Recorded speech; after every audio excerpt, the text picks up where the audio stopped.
Olá, telespectador, nós estamos começando pela TV Assembleia mais um programa Ponto de Vista. Hoje nós vamos abordar um pouco de comportamento. Vamos falar sobre parto, violência obstétrica e outros assuntos com uma pessoa que é jornalista, mas que desde cedo tinha transformado o seu blog, já era blogueira, não é? E transformou o seu blog em uma principal forma de expressão desses assuntos a que me referi e de outros mais. Estou falando da Fernanda Café, uma jovem que pensou em ser bióloga, advogada, atriz, né? Mas acabou virando jornalista. Fernanda, muito obrigado por ter vindo. É um prazer enorme para todos nós recebê-la aqui na TV Assembleia. Eu que agradeço o convite, obrigada. Como é que você decidiu ser jornalista depois desses outros planos aos quais eu me referi, Fernanda? Na verdade, eu ainda não sei. Jornalismo é uma área que acaba abrangindo tudo. Eu posso escrever sobre direito, eu posso escrever sobre biologia, eu posso aprender um pouquinho de cada coisa e falar sobre isso. Então, como eu sempre gostei de escrever, sempre gostei de ler, o jornalismo acabou sendo a culminância de todos os assuntos pelos quais eu me interessava. Quando eu vi aqui, né, ela começou a escrever em blogs quando ainda pensava nas outras profissões, né? Você pensava em ser bióloga por quê? O que é que lhe fascina na biologia? Um dos motivos pelos quais eu quis ser jornalista era porque eu tinha fascínio pela revista National Geographic. Então, assim, as fotos, as matérias sobre biologia, sobre o mundo animal e todos esses assuntos eram o que me fascinava. E aí, foi só depois que eu entrei na faculdade de jornalismo que eu descobri que, na verdade, quem escreve os textos da National Geographic são biólogos, são astrônomos, são médicos. Que não tem necessariamente mais conhecimento sobre o assunto, né? Mas, assim, esse tópico, essa parte mais natural, sempre me interessou bastante.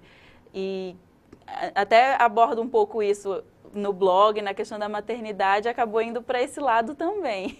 Você transmite isso, né? Essa parte de gostar muito do natural. E o direito? Por que era o direito? O direito, na verdade, era influência da família. Eu tinha um primo que virou juiz muito cedo e todo mundo ficava falando, olha como ele é inteligente. Eu ficava, nossa, acho que se eu virar juíza também, todo mundo vai falar que eu sou inteligente. Mas eu desencantei muito, muito cedo, antes com o direito do que com a biologia. Descobriu que para ser inteligente não precisava obrigatoriamente ser juíza. Nem um pouco. E atriz?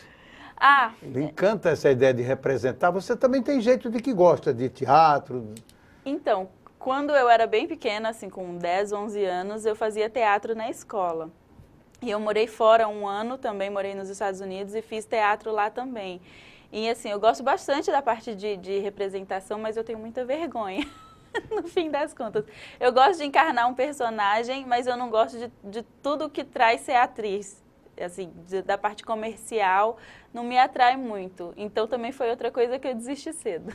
E agora, pensando bem, quando você fala assim que tem receio, né, tem timidez de se apresentar, de se mostrar, o blog oferece essa possibilidade, né? Você acaba se mostrando de uma outra forma, né? Você não está ali presente, mas de alguma forma está, o seu pensamento está ali. Exato, o blog acabou sendo uma via de mão dupla para mim, porque ao mesmo tempo que eu queria colocar as minhas ideias, queria expressá-las, queria que as pessoas lessem e debatessem comigo, essa, de certa forma, invasão da minha vida privada foi problemática em alguns pontos. Às vezes eu escrevia sobre alguma situação que estava acontecendo comigo ou com meu filho e os leitores do blog acabavam achando, assim, de certa forma eles participam da minha vida também, mas tinha momentos em que eu não queria tanta participação assim, às vezes eu queria só relatar. E ficou... Mas era um relato público, não é? Era um relato público. E aí é esse balanço que eu ainda estou encontrando nessa vida semi-pública da internet. Agora, e já que você tocou nesse assunto, lhe assusta, por exemplo, o que a gente vê hoje no tal do Facebook, por exemplo? Em relação a quê? Em relação a essa exposição demasiada que as pessoas fazem de suas do seu dia a dia, não é? Das suas necessidades, dos seus traumas, dos seus problemas. Sim, na verdade o Facebook ele é um pouco diferente do blog. O Facebook ele é uma rede mais privada, você só aceita quem você quer, você tem como limitar quem vai ver cada conteúdo que você posta. Então é bem diferente do blog que você joga ali, qualquer um pode acessar, qualquer um pode comentar e muitas vezes a pessoa, por estar atrás de um teclado e não estar diretamente olhando no seu olho, ela se sente à vontade para falar uma coisa que ela nunca falaria olhando para sua cara. Então isso para mim é muito problemático. E, assim, eu até brinco que tem um submundo dos comentaristas de blog, que são pessoas que comentam cada atrocidade que você não consegue imaginar que essa pessoa exista de fato na vida real e que tem esse tipo de pensamento. No Facebook, não sei se é tanto uma exposição, assim, é mais uma forma de compartilhamento de conteúdo. Eu já tive mais preocupada com a questão da exposição das crianças, assim, muitos pais que colocam foto das crianças de toda forma, foto da criança de uniforme, sem roupa, assim, uma coisa... Eu sempre penso, você faria isso, essa foto do seu filho que você está colocando, você colocaria se fosse um adulto? Assim, se ele tivesse sem fraldinha, ou você colocaria se fosse um adulto? Não colocaria, então não coloca do seu filho também. A exposição das crianças, que não são elas, não é a opção delas estarem ali, para mim é mais problemática do que até a dos adultos. Elas até acham bonitinho, né? Porque vão ver ali, bota lá na tela do computador e aparece. Outro dia eu conheci uma menina de 3 anos, aí eu tirei uma foto com ela, ela falou, bota no Face, tá? Menina de 3 anos, tá bom, tudo bem, eu coloco. Porque ela já está habituada que as fotos todas sejam colocadas no Face. Agora, Fernanda, você antes, quando você disse que você pensava em ser bióloga, tal, você escrevia. E o que você escrevia no seu blog? Na verdade, acho que a grande parte dos blogs começou, assim, no começo dos anos 2000, no final da década de 90, começou como uma forma de diário, pelo menos eu escrevia assim. Era um diário mesmo, uma forma de escrever o que eu estava pensando, que na adolescência a gente sempre acha que é muito importante, né? Aí eu colocava mais uma coisa do dia a dia, sentimentos, às vezes trechos de livros e músicas que eu estava escutando na época. E começou como uma forma de expressão mesmo, era um diário virtual, os blogs que eu escrevia na adolescência. E aí, quando meu filho nasceu, na verdade, na época... Você ainda era adolescente quando seu filho nasceu? Não. Quando meu filho nasceu, eu já estava terminando a faculdade. E eu comecei a ler bastante sobre essa questão da gravidez, do parto, e participar de listas de discussão na internet. E quando ele nasceu, eu comecei um blog para falar sobre o que eu estava vivendo, o que eu havia lido, o que eu estava aplicando, o que estava funcionando, o que não estava. E isso um blog pessoal, um blog pequeno. E aí algumas postagens acabaram ganhando alguma atenção e eu fui convidada para escrever para um blog bem grande, de abrangência nacional. E fiquei como colaboradora desse blog por 2 anos, que é o Mamíferas, que hoje faz parte de um portal que é o Vila Mamífera. E foi assim que eu migrei meio que do blog pessoal para o profissional, digamos assim. E aí você já passou a fazer a coisa de uma forma, vamos dizer assim, eu não digo mais responsável, mas entendendo que você ali já não estava apenas relatando o seu, não é, fazendo uma espécie de diário. Você estava mostrando para as pessoas aquelas convicções que você passou a ter depois da sua experiência. Exatamente. Quanto mais pessoas eu atinjo, mais cuidado eu tenho que ter com o que eu vou falar, com o tom que eu vou usar, porque às vezes num blog pessoal eu posso dar uma opinião que possa ferir outra pessoa, mas se não tem tantas pessoas lendo assim, eu não vou ter esse cuidado. Quando eu migrei para o blog maior, que eu tive que neutralizar um pouco mais o tom, assim... Pessoal. Isso. Parar de achar... Assim, eu comecei, até pela interação com as outras pessoas, eu comecei a ver que aquele tom podia ferir algumas pessoas.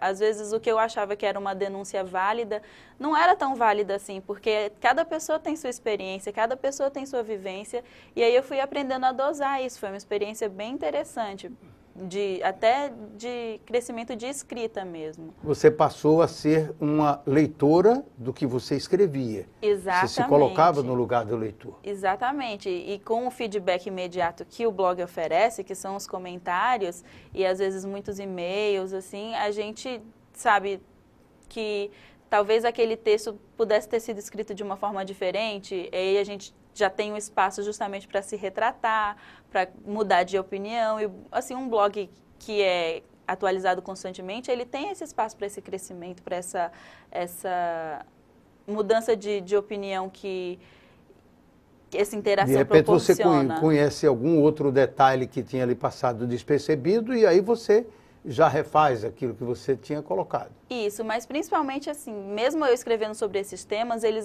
são sempre a partir das minhas experiências.